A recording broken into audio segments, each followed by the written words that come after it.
500, 1000, 1500 সেই ভাতাতেই সীমাবদ্ধ করে রাখা হলে কাজে যে পশ্চিমবাংলার বেকার যুবক যুবতীরা আগামী দিনে এত হাজার এত লাখ চাকরি পাবে, কর্মসংস্থান তৈরি হবে, ইন্ডাস্ট্রি তৈরি হবে, এর কথা পুরো কিছু পেলাম না।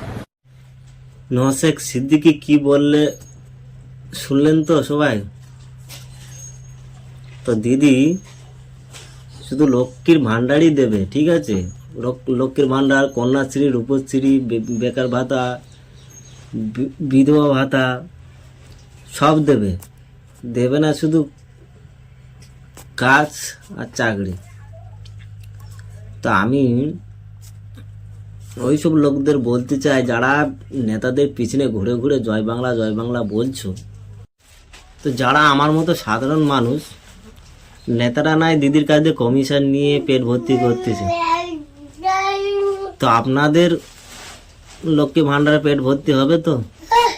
যদি হয়ে থাকে তাহলে অবশ্যই জয় বাংলা বলো, কেন বলবা না?